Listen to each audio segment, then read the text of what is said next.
Hello and welcome to the 6 Months to Six Figures series of the W Freelancing podcast. I'm your host, Zach Swinehart. In this series, you'll follow a specific freelancer, in this case, Brad. Hello, Brad. Hello. As I coach them from early stages to six-figure annual income, which comes out to $8,333 a month, broken down. So the challenge with the series is to see how quickly we can get Brad to earning six figures. We will connect every week or two, and the format will pretty closely follow the DYF Accelerator community format. So if you want coaching like this, you can go to dyf.link/DYFA to see if it's a good fit for you. So let's jump into today's session. Brad has a lot of updates, and he shared some with me off camera, but I'm gonna have him try to recap here because I think you'll find them interesting. It sounds like last week the homework was 6 to 12 hours on his outreach strategy. And my kind of strategic goal with Brad right now is to see if his current strategy with the Upwork outreach is actually viable and exactly how profitable or worthwhile it is compared to something else. I want to have you tell me what you want to leave with today, Brad. But first, as the quick yes or no, did you reach the 6 to 12 hour goal? Yes. Where did you come out in terms of time About track? 6. Okay. And I think the idea was that we kind of reverse engineered it, and correct me if I'm wrong, but I think we determined 6 hours equals one client, pretty much. Is that right? Okay, yes. That's where the 6 came from. Okay. And I know you've got a lot of thoughts on your mind, hence our pensive YouTube thumbnail that we shot. So with all these things going on, like if you were to pick what you wanted to focus on today and what you wanted to leave the session with, what would it be? I want to talk about the challenges that I've faced emotionally in the process of going from unordered to ordered in this. That's kind of what I want to focus on. And I still don't really know what's next. I guess just like the cool thing is I can give you some real numbers and data, which is part of the going from unordered to ordered. And I wanted to just get your thoughts on the numbers and what to continue with. I think I know the answer, but okay, that's what I want. And so when you say unordered to ordered in this, are you referring to the Upwork outreach system, or what is this specifically? Multiple things. That just feels like the theme. One is the outreach system. Yes, I refined it for myself, and that has helped a lot. But also just going from never tracking anything I've ever done to tracking most things that I'm doing on a daily basis. There's a lot to talk about there. I experienced a lot of like feelings about it, and also, tangible results from it as well. I felt like that was another going from unordered to ordered. Instead of just this ambiguous outreach thing, it's like, okay, literally, like how many? It came from our last talk.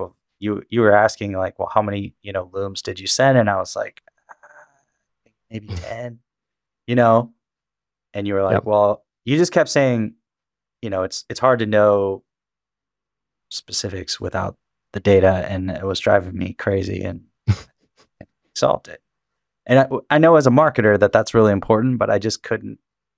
This was a part of my life that I hadn't shined that spotlight on. Yeah. And I think so I learned from my girlfriend who likes to research these things that I am apparently an Enneagram type 7. And I think you maybe are too. Enneagram 7s value freedom. They don't like to be put in a box. And I think if you've got that freedom motivation, things like time tracking can feel like a little prison. Even if they do actually give you freedom, it can feel like a prison. So I can definitely appreciate some of the challenges you'd have. And I think probably when I first started doing it, I had the same ones. I think that's probably pretty normal. Before we dive into the Upwork thing, I'm curious how things are going on your podcast front. I remember last we were chatting about it, you were saying you were having some cool interviews, but you didn't think that they were very strategically valuable because you weren't necessarily having with your target client. Where are you at on that front? Same. I still don't really know who or how to reach a specific group that would be good clients. Having said that, I did one more podcast. I've sort of cut off my intake of podcast guests, but I wanted to finish up the ones that I had committed to.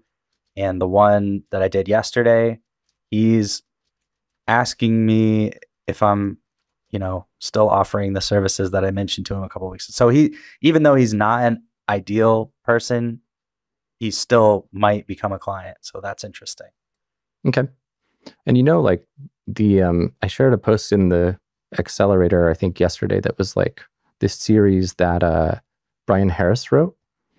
I don't know if you saw that yet, but he wrote this post series where one of the steps is like kind of doing I think it complements the blueprint nicely, but one of the steps is reaching out, cold outreach to someone who you're on an email list of, or in this case, might be a podcast guest, and straight up doing some pro bono work for them. So for you, I remember you shared that, was it Viral Cuts? What was that reference you shared me?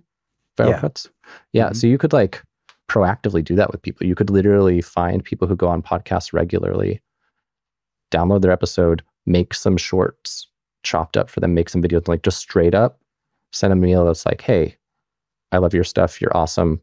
I made these for you if you want to use them. Like, I bet depending on what we hear about the Upwork thing, that could be probably a pretty profitable way to spend your time too. We'll see. That's super relevant. Like you mentioning that shorts thing, like part of what I was going to talk about today is I think I found my offer for now that I want to try. Sick. That's exciting. So what is it? I got this. I've got so many threads. We're going to get so ADD sidetracked. Let's hear the offer ID. I'll write it down. It was a big deal though, because, again, I'm crunching through this every day. Yeah, I'm thinking through it. And there's this thing going on right now called short form content agency. And we're all watching these short clips. Well, all of us but Zach are watching them on social media.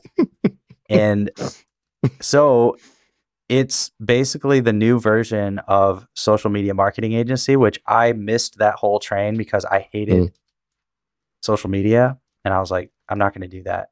So, and what that was posting pictures. And I also am not into the medium of images. I just didn't like that whole phase of social media. But now that it's video, I like it again. I'm like, I like the medium. So as a marketer, I'm like, that's actually perfect for the skills that I've been accidentally building over the last couple months doing Upwork. I started as wanting to do general marketing, and then I found this little window with YouTube. And then, of course, once I got into the YouTube, I was like, yeah, I can do YouTube SEO. But what everybody wanted was, cool, YouTube SEO, that's great. But I also need somebody to edit my videos. And I was like, absolutely not. But then over time, one client just kind of asked anyways. He was like, oh, I understand you're not an editor, but can you just do it? And I was like, I guess, Yeah. But now, okay, this is also relevant to our last conversation. That's sort of away from the coaching call you mentioned. We talked about Adobe Premiere, and I was like, well, I'm not really ready for that yet. And you were like, oh, I'm curious to know what your process will be once you use it. And I thought about that a lot. And I was like, it seems as if for whatever reason right now, the stars are aligning to me doing video editing. And it's like, my friend Brian has this thing, he refers to Daywalker, this concept from the Blade movies, the early Marvel movies. Anyways, the Daywalker, Blade is a Daywalker because he's both a vampire and a human. So he's a vampire that can exist during the day, and he gets the strengths of both. And my friend Brian was always like, I'm the only developer who's also a designer, and I'm usually the only designer who's also a developer. Yep. And I've been trying to figure out what my Daywalker thing was, and it could be a million different things, but I think right now it's a video editor who is a marketer and a marketer who's a video editor, which right now is a very powerful combination. Yeah. Now, I think my marketing skills are off the charts. My video skills are still growing, but even there's a lot of leverage, and I'm already seeing it. So yeah, I think it's smart. So I'm starting with a service that people want as a commodity, which is they just want these clips. It's the same thing that happened with social media marketing 10 years ago. They're just like, I don't know how to do it, but I just need that stuff. I need stuff on Facebook. And then from there, I can build into the marketing stuff, which is my true strength. Yeah. But the barrier is low on short form content creation. You know, I don't have to be an amazing editor. Like creating regular YouTube videos, you have to be like better. It's like a little getting closer to like film, which I'm not. But short form, I can already make great clips. So like, yeah, I think it's what you're saying totally makes sense. Because I've been talking to Mari about this, the DYF video editor, and we use Premiere, and I've been like, well, Brad uses CapCut. Maybe we should give it a go, see if it's more efficient. I played with it a little, she played with it more, and it wasn't. But where CapCut is, what was that? Continue. Oh, where CapCut is better is for shorts. The reason we don't like it for like full length YouTube stuff is that I have at this point a really kind of intense production pipeline with a lot of like audio plugins, for example, to cut noise, add some bass, like all of these things, and auto leveling, all these things that are like really advanced using third-party VSTs and stuff that wouldn't be possible in CapCut, and then Premiere can export way quicker, things like that. But where CapCut is nice is that it's kind of like the Canva thing, where you can quickly make good-looking stuff without a lot of intense designing. So yeah, I like what you're saying here, and I think that in like thinking about the whole thing from the blueprint about unfair advantages and stuff, I think you're also spot on that the video person who's a marketer is big, because if somebody hires just someone who can chop up shorts, it means that they, the client, need to make the strategic decisions about what the short should even be about, because the person editing it doesn't have that knowledge. Whereas in your case, the consultant part of what you do is helping them decide what should even be the videos. And then the commodity part is the creation of the videos. And if you wanted to be even more done for you and add more value and thus charge a bit more, probably be smart to not only send them a zip file with a bajillion videos in it, but like literally post the videos on their channels, because you have a VA help with that or whatever. So yeah, I think this is awesome. I think this is a really cool theoretical hook. And what's nice about it is that it's not going to be probably ever the like uber expensive $50,000 consultant, but it also kind of doesn't need to be, because the only part that really of this process requires Brad for the kind of foreseeable future is the strategic planning part, like the kind of like the content, or sorry, I guess like content strategist role. But the actual video editing, you can totally get help with later. The posting on the socials, easy to get help with. So as you build your client base, you can remove yourself from everything except the most secret saucy parts. And kind of like the positioning of that Viral Cuts site, their secret sauce isn't like, hey, we're good at editing videos. It's like, hey, we're good at the viral bit. Like we have this secret knowledge that allows us to make your shorts viral, which if you were to just go edit them yourself, you couldn't do, because we have that secret sauce. And that's kind of the hook here too. So yeah, I think it's great. And I guess the next step is just to validate it and find out who cares about it. If it's people who are, for example, already doing social media actively, but you see that they're kind of weak in the short form video space, or maybe the easiest one would be people, for example, who already podcast regularly and publish on social regularly, but don't do shorts, because it means they already have all the systems in place for creating this content, and there's just kind of an open hole in their production. But anyway, we don't have to dig into that. I'm watching the time and since going down the rabbit hole. So to rewind a little bit, we want to talk about this outreach system. You're feeling your podcast interviews aren't strategic and you don't really know what to do next, and you had some emotional reactions to time tracking.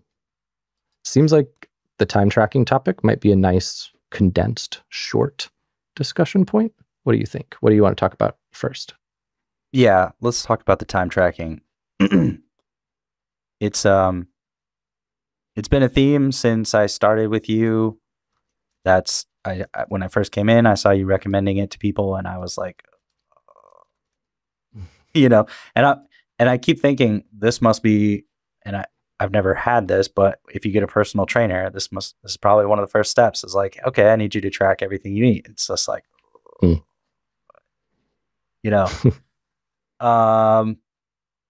so I sent you an email and I said, and this is how I was feeling that day. I said, I'm starting to track more and more of my time, which I can only describe as sickening from a previous identity level. Obviously, I see it as a great strategy for actually producing results and managing a successful business and life, but man, is it confronting. I was really feeling lots of anger and frustration with myself last week when I saw how much time I was spending on certain things. So that was a really big deal for me, feeling, just looking at my time and just seeing like, okay, there's some things I like about it, like strategically probably not great, but I am spending about half of my time on what I'm calling my creator business, which is ultimately what I want to do with like the next 5-10 years. Which is cool, but it's not, to call it a business even is not really accurate because it's not producing income. And I don't know. I was really mixed about that. I don't really think we need to talk about that right now, but it just was interesting. It's just like, but also just seeing things like I'm starting to track things like doing nothing, like what I'm calling doing nothing, where I'm just like sitting there clicking around on stuff. That's confronting to me. One thing that I've known for a while, but it's different when you see it on paper, is that I spend a lot of time checking my stats because I always have stats to check. Like I've been doing marketing for, 15 years, whether it's client stats, my stats, I'm always checking stats. It's just like I had a mentor once who called his ClickBank stats, which was like his primary business. He would check every day his rat bar because it was like the psychological experiments where the rats would hit a bar to get pellets, food pellets. That's been my rat bar too. I'm not even trying to change it. I'm just observing it, and that's confronting. So, yeah, it's just been a lot of confronting feelings and real like deep sadness and anger at myself for just the way that I spend my time, and it's not easily solved, yet because of the ADHD stuff, but I'm trying to build. I mean, the time tracking itself is a system that can help, right? It does help. It's like you're going from disorder to order. It's like from I don't know ambiguous stuff to here's exactly how I spent my time. I would like to hear more detail here, though. I'm going to send you. So, interestingly, today, I just got done writing a couple of newsletters that I'll be sending out that are on this topic of like productivity, deep work, that kind of thing. I think you'll get a lot out of those. I will make a note to myself to like send you it just directly so you can read it earlier. I'll send you like the Notion link. Send Brad Notion link for productivity, because I think you'll get ideas from this. Like I can relate to a lot of what you're saying. But the thing I think would be really valuable to dig into now is that anger and sadness. What's causing that? Where's the anger coming from? Where's the sadness coming from? Well, just that, like, I can see that, like,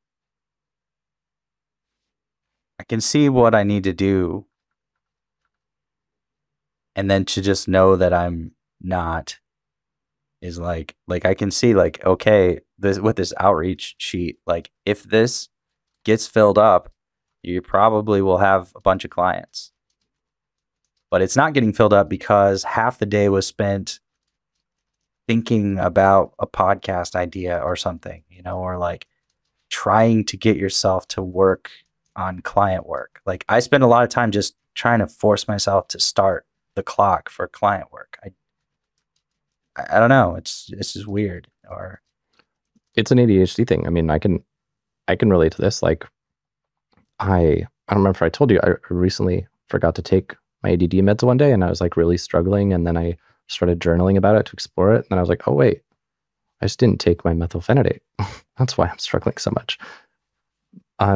But before I was medicated, like this anger and sadness and like feeling of, I don't know, I don't know the right label for it, but like maybe shame or low self-worth, or why the fuck do I suck so much that I just can't do my goddamn job? Like, why do I have to spend so many fucking hours just getting myself like to just do my work? If I just did the work, it would be, I'd be done by now. But I've spent the time that I needed to spend doing the work, like trying to get ready to do the work and avoiding doing the work. And it's endlessly frustrating. And I, like, you can layer tools and systems, and that's basically the only non-medicative way to go about it, is to find, like, to try to dig deep and say what's causing this beyond just the fact that I have ADHD, and what might I change to help. So for me, when I was not medicated, a lot of it was like diet. Like, I would do intermittent fasting, and I would do my most important stuff before I ate any food for the day. And when I did eat food, I had to find the right balance of like fat and protein with just a tiny, tiny bit of carbs, and make my meals very, very basic so that I don't have any brain fog come from them. But if I ate a breakfast of, like, say, pancakes or something, I would get nothing done all day. So if we set aside the part that's like the frustration that is kind of unavoidable with the ADHD, like, do you have certain times of the day or certain things that affect how easily you can do the work that you really don't feel like doing? Yeah, I'm finding waking up super early, which is, again, something I've never done my whole life, and I had an identity level aversion to it. I always said if I wake up before like 9 o'clock, I'm basically useless. Just the way that life has worked out lately, actually, I started intermittent fasting a couple months ago, and I just started waking up at like 6 a.m. feeling great when I started. And then this past few weeks of what I'm up to right now in life, I just have to wake up at like 5. Like, I woke up at 5 this morning. And so I'm finding that the hours between like 5 or 6 and 10 or 11 are like much, much easier for me to do deep work type stuff. And I've heard a lot of people say that over the years, but I was like, well, that's not in the cards for me. I don't feel that anymore. Now I'm like, I think I have to. I think I have to wake up super early, because that window, that 3, 4, 5 hours of like I can do 2 hours of client work before the day starts, and I don't know why, but that just makes it so much better to be like, cool, I'm good. I got my like these things done, and now it's only 11 o'clock, and I can like work on all my creative stuff. Like, that flow works so much better than the other way around of like, yeah, waking up, trying to work on creative stuff, and then trying to force myself to do client work. So yeah, that was deal. The flow that's working for you is what I would do with myself too. I would say, like, Zach, once you finish 4 work cycles on client work, you can do your fun projects. But I know that if I do the fun projects first, I'm going to do them all day, and I'm not going to do the client work. In your case, probably, I would imagine there's a higher psychological barrier to this outreach work than the client work. So you might try to create a flow where you do 2 work cycles on outreach and then 2 work cycles on client work, or 3. If you can hone your focus enough that you can do 2 outreach, 3 client work, and then the rest of your day on fun projects, that would get the bare minimum met. I don't want to be pushy about the ADHD med stuff, but I never did ask, like, what is your reason for not trying stimulant medication? Well, I'm still learning about ADHD entirely. Also, just financially, I feel like there's like a bunch of big hurdles I would have to get over, and I'm just not feeling up to it right now. Okay. And this is the water I've been swimming in my whole life, so I'm gonna keep trying to make it work this way, and then. But it is on my mind. It just feels like something I could do from a more stable place. Like, yeah, but I mean, at the same time, the tricky bit is that, like, if the thing about stimulant medication versus, like, say, an antidepressant is that antidepressants, you like have to gradually wean on, gradually wean off. They like fuck with all sorts of your neurochemistry, where stimulants is kind of a lot simpler. You just take it, and then it does its thing. And then if that thing doesn't work for you, you just stop taking it. There are like asterisks to that. But for the most part, like suppose you tried methylphenidate, which is like Ritalin, Concerta, that sort of thing. You would get your diagnosis, which you can do online for like $200. You would go get your generic pills, which you could get if you use GoodRx. You could probably get a month of Ritalin for like $30. You would take some, you would get like twice as much work done, and you'd pay off your prescription within like 2 days if it worked.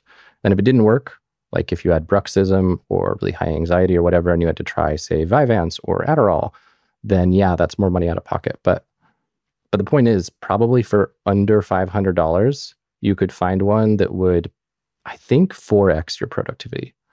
And Wow. The only reason I feel so strongly about this is because I've been through trying to be unmedicated.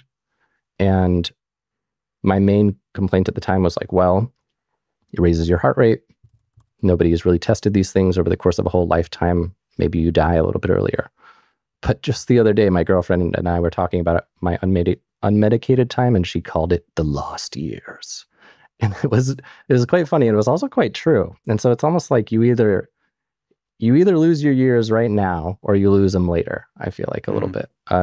So again, like I think, I don't know, I don't want to push you into doing this stuff because a lot of people do react poorly to it. But I think in terms of trying, like I want to see if I have bipolar, get a bipolar diagnosis, play with some mood stabilizers. But this feels like a really big step because these things change such fundamental, big emotional things. But like stimulants, you take them and they either sort you out or they don't. And then you have an answer, I feel like. So anyway, soapbox, step down from soapbox, but it could be worth like considering budgeting for it. And frankly, dude, I'll fucking front you the money. You can edit some videos for me or whatever. And if you hate it, you can just keep the money. And if you like it, you can pay me back. Because I really, gosh, I am so pushy about it. I don't want to be pushy, but I just feel so strongly because I can so relate to everything you're saying. And it's like the easiest solution. It just works. But anyway, okay, Zach, stop. So we talked about ADHD. So your system. So I get the emotional challenges. Totally makes sense. I would feel the exact same way. And I would always have a lot of self-loathing when it came time to do things like outreach, things like responsive testing for client sites, bug squashing, like all those. Oh, I hate it so much. Video editing. I don't know how the hell you do video editing with ADHD. I hate it so much. So I get that. And the best you can really do is layer systems or get medicated. The thing I send out today will be helpful for the systems. You've already spotted the diet thing. So I would say if you can challenge yourself to say, like, I don't know if you've tried work cycles yet, but if you do 50-minute work, 10-minute break, if you just say, Brad, you're going to do 5 of these a day. That's your commitment. And then after that, you can do whatever the hell you want. Go play Rocket League, make your little YouTube videos for fun, whatever you want to do. That might be worth playing with. So let's talk about unless you have anything you want to ask on the productivity or ADHD or time tracking front, we can move on to the other stuff. Just want to mention, like, that's kind of what I was trying to do. And then I found out like there's not enough time for my fun projects because this stuff takes so long, which is why I built my system.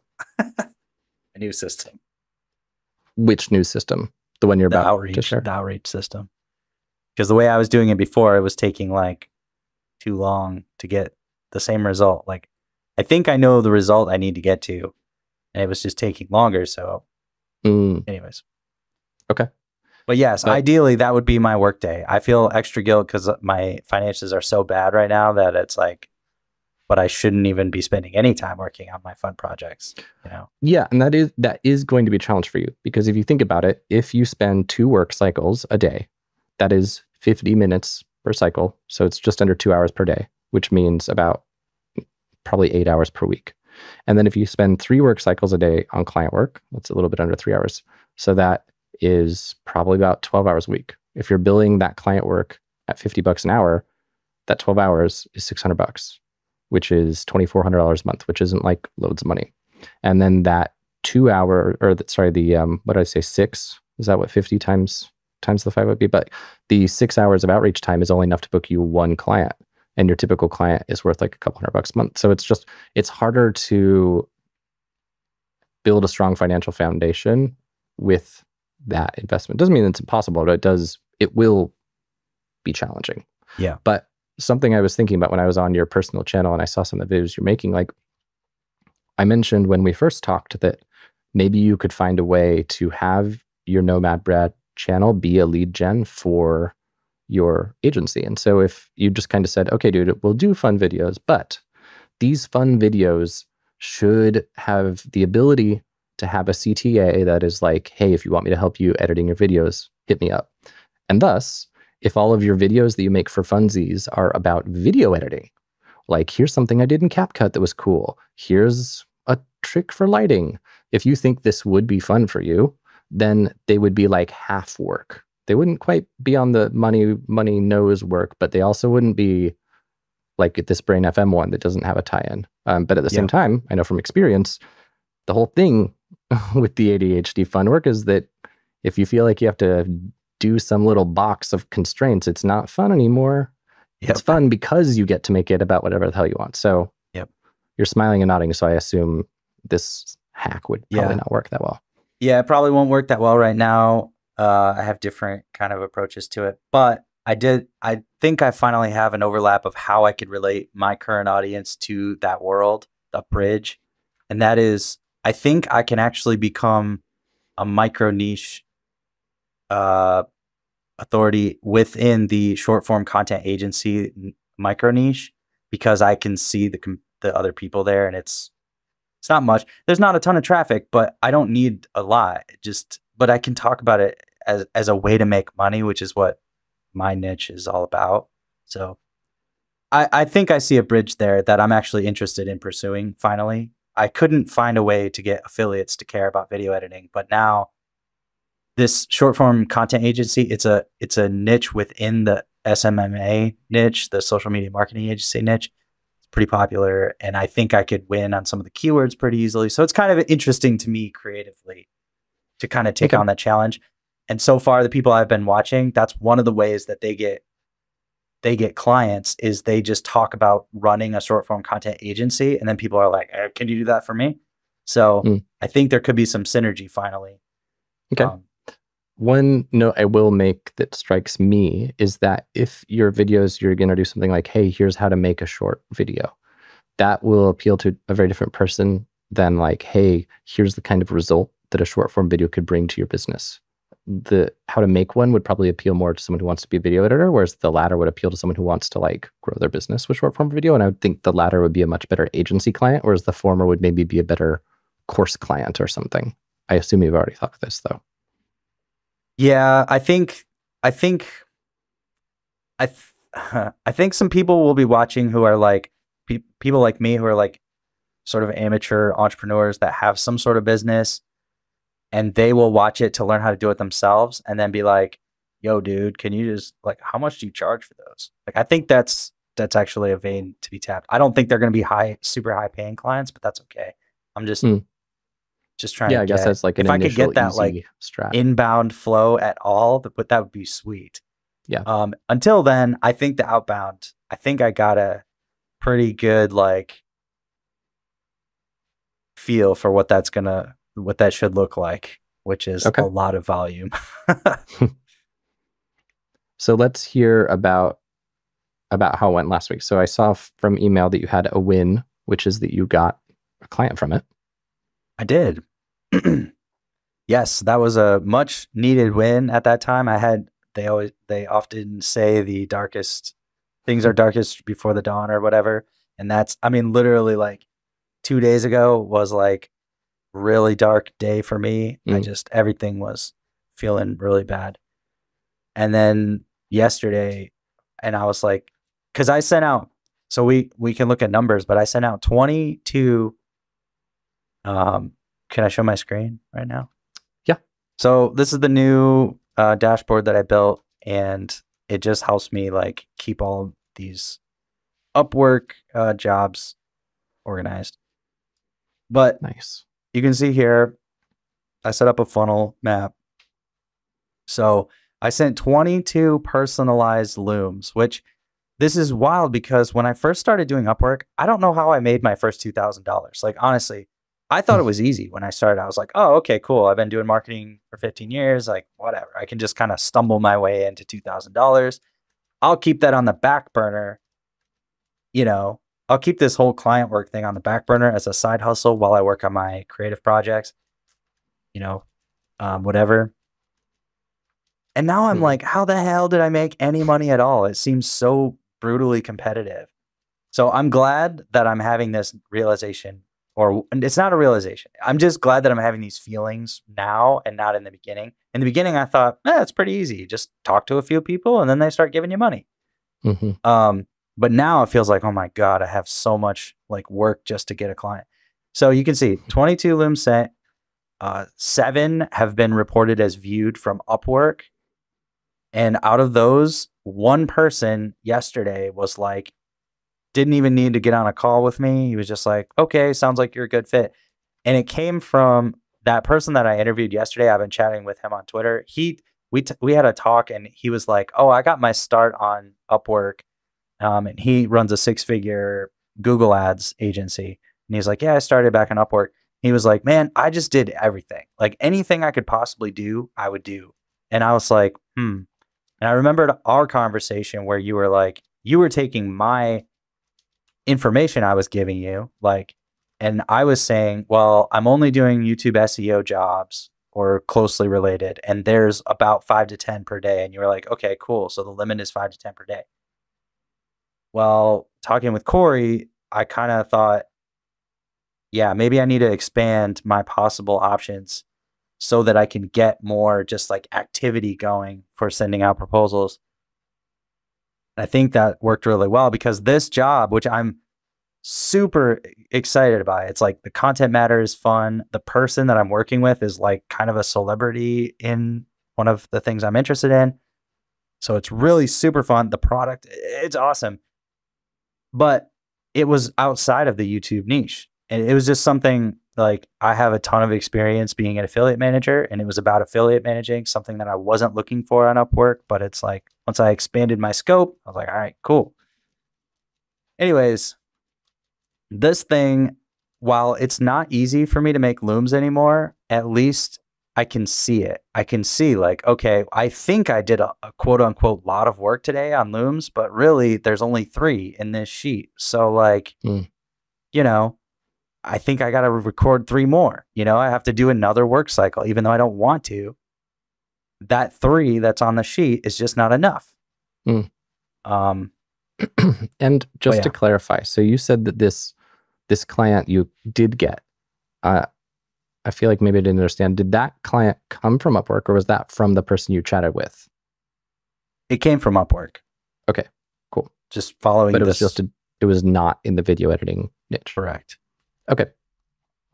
I expanded the things that I would take to apply to jobs for on Upwork to include other skills that I have. Okay.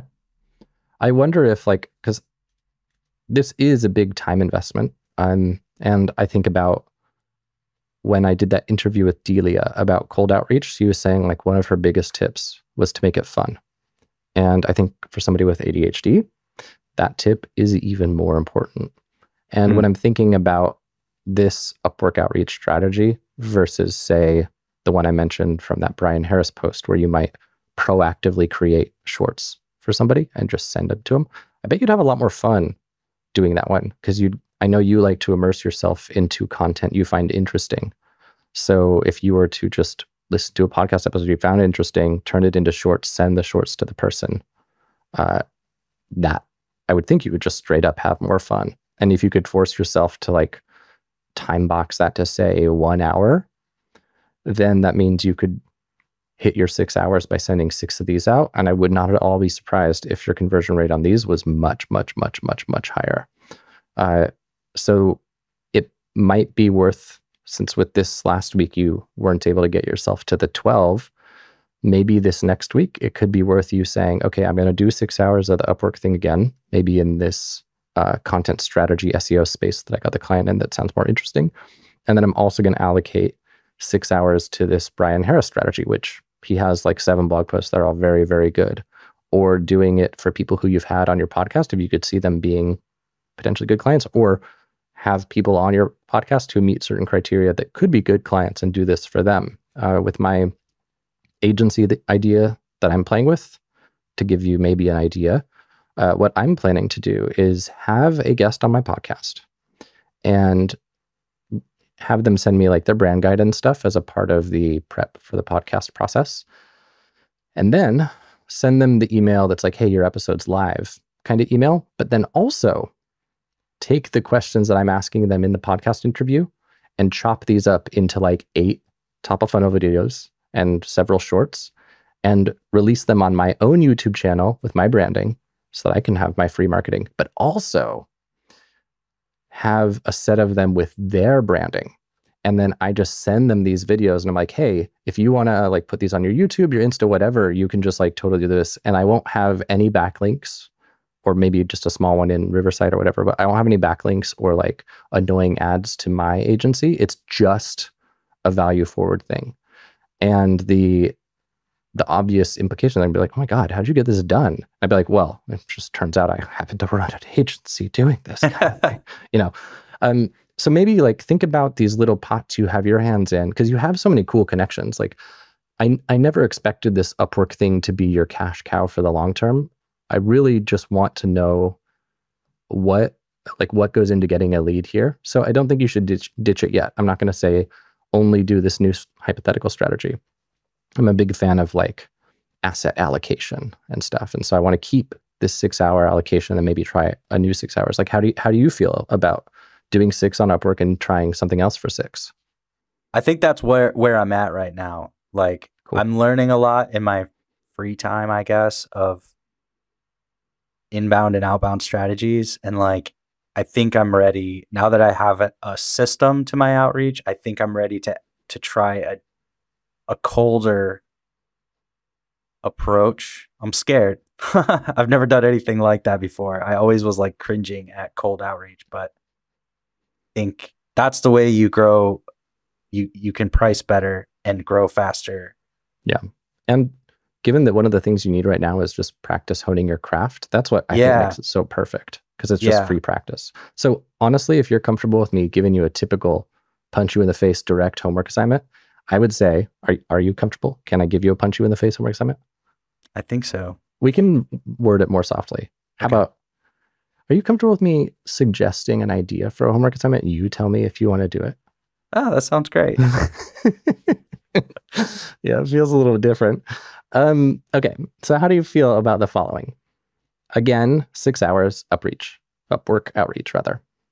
You do this very first thing in the morning. And that's you do one work cycle a day won't get you quite there. So maybe, but I found that for my first work cycle, I can push it and I can go a little bit longer than 50 for my very first one. So what you do is maybe like you say, all right, I'm going to sit down first thing in the morning, 70 minutes every day. And that's my like tax, my Upwork, not starving to death tax. Once I've done that, I don't have to do it anymore. And then for fun, I get to spend the next hour doing this new cold outreach strat from the Brian Harris thing, or with the blueprint style. They're pretty much the same with just a little bit of a different spin. And I think that the way you could do this, if you're comfortable with me delineating it this way, would be, so Upwork fixed, every day the same, you already know the flow. For this cold outreach one, I think that you should spend day 1 learning it. So you just read, unless you want to read it in the free time to learn it. But I think day 1, be dedicated to just reading through those Brian Harris posts and starting the first one. And have your goal be that like by the end of day 2, you've finished the first one, because the first one's always hardest, especially psychologically. And additionally, for this first one, send it to somebody who you already know, like, and trust, and who already knows, like, and trusts you. So send it to me, send it to your WordPress friend who has that business, like someone who would still be a potential client, which we all are, but that isn't super duper cold. And then day 3 and onwards, do the proper Brian Harris one, which what I thought was so clever about his is that he has you sign up for people's newsletters and like respond, things like that, and be like just a cool subscriber. So you might do the signups on day 1. But the thing that helps me get past my fear with this kind of stuff is the whole thing that Brennan says in a lot of our courses, which is give and then ask. And this approach you and I are talking about here, this isn't you being a spammer. This is you like giving people free, awesome stuff. I love that. they're not going to respond and be like, Brad, you're such a jerk. You spent 2 hours making me these awesome videos. How dare you? Get off my email list. And that's what's kind of cool about it. So I love how do you feel about that as the primary homework for the week? Yep, that's aligning with what I was kind of thinking is like the next thing has to be some sort of like free work that there's no strings attached, except if you want more, there's more, you know. Yeah. So I'm excited to check out this strategy. I think that's where I'm at. Like, I also think it's wise to not jump ship from the Upwork thing, especially now that I've really kind of got it in an organized system. I can like actionably keep going. Exactly. I'm actually feeling excited and hopeful about this whole thing. I want an opportunity to practice as well. Back to the Adobe Premiere thing real quick. Like, I made a decision that I want to approach this as a professional. I kept saying like, I'm not ready for Adobe Premiere. Like, that's what the professionals use. And I was like, fuck, I'm trying to be a professional. Like, sure, I'm not trying to be a video editor necessarily, but I am trying to build a successful freelancing business. And right now, the opportunity that is just kind of lined up for me seems to be this combination of video and SEO and stuff. Like, so why am I not treating it like, why would I not want to be a professional? Yeah. Like, good point. If you like, so I was chatting with Mari about this yesterday because I thought I had put her through a Premiere course because we need to hire another video editor. And I was just trying to find out like how skilled do they need to be at Premiere in order to do our process. And apparently I didn't put her through a Premiere course, and she literally only learned Premiere like as a consequence of going through my long training SOP. So if you want, I can just add you to all the training SOPs that I made for DYF video editors, and you can learn from that. Yeah, if you please. That would be great. Because I've been watching a lot of YouTube videos, but yeah, and Skillshare. I have some Skillshare courses. Okay, then you probably already like it's really not that hard. If you're doing it as a cinematographer, or like, you know, a film editor, it's very deep and complex. But if you're doing it as like a DYF video maker, you know, like if you're doing it as like a YouTube video maker, it's fine. I can also send you some of my SOPs for like the audio quality stuff. From watching your YouTube videos, I think you'd benefit. Weakness of mine right now. Yeah, please. Cool. So then we got the homework sorted. You like the ideas. I'll make a note to just add you to my SOPs. Send Brad video editing SOPs. They're a bit out of date because I made them ages ago, but Mari's kind of kept them updated. I think she says she has. I haven't looked at them because I don't touch the videos anymore. So I think that's a good place to start. Anything you want to chat about before we go? Or good place to stop, and then you start. We stop, you start. Anything you want to chat about before we go? Well, even though things felt really bad, I think I did have my best week on Upwork last week. Nice. So it wasn't, you know, it's like, well, it's not enough, but like, it was my best week as far as work accomplished.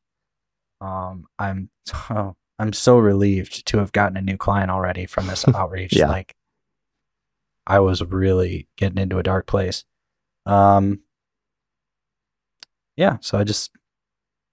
I know there's progress. I know I'm learning so much every week. It's crazy, but it's just like, but it's not, you know, but the score needs to be this, and it's this. Yeah.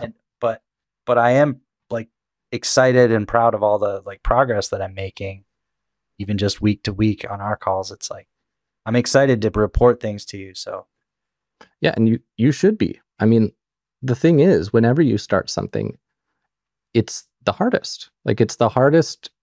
Like, I again, to promote a competitor, the Alex Hormozy dude, whatever. He said he had like a video about cold outreach, and he was like, it took you 20 years to send your first outreach, and then it's going to take you an hour to send 3 more. Like, that's the kind of thing. Like, getting the very first anything is always the hardest. Going from 0 to 1 is always the hardest, and most people give up. And the reason most people give up is because they make projections about how things are now into how things will be in the future. So you say now, you're like, well, God, I spend so much time on Upwork just to get a client. This is not sustainable. And if it's like this forever, like there's no fucking way it could work. And so they make these projections about what the future would be like, but they forget that the future is not going to be like it is now, because as you continue to do something, there's number one, like secret hidden magic that just happens, which I know you know about. And there's also momentum and traction. The person you reached out to 6 months ago who wasn't ready to start then, but is ready now. Like all these things add up. You build more authority, you do better work, you have more clients out there giving you referrals. Like everything adds up to make your life way, way, way easier. So to me, the fact that you haven't like given up yet, even though you've been to the dark place, like that's the biggest win you're going to have all year. As long as you can keep being in the dark and like keep lifting yourself up and trying again, you're fine. We're going to sort this out. So go you. I think that I wouldn't write off anything that happened this week. I think this was a great week. Thank you. Thank you. Thank you for sticking with it. So 70 minutes a day, Upwork, at least 1 cycle a day on the outreach strat, and then probably at least 3 cycles a day client work. You like? Like is a strong word. You willing?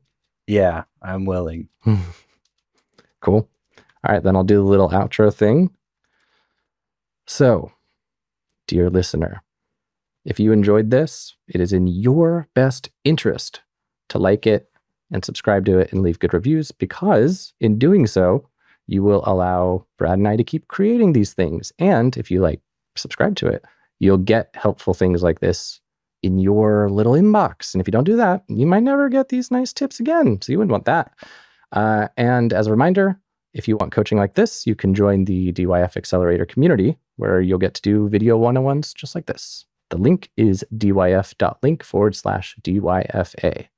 And if you want to learn more about Brad's business, I believe it's still the Nomad Brad. Where do they learn more about you, Brad? Yep. Everything the Nomad Brad. Not So the YouTube, Nomad Brad. Twitter, all the places, the Nomad Brad. Yep. All right, cool. Well, Brad, we will stay on for a second while the Riverside recording finishes. And dear listener, we'll see you next week.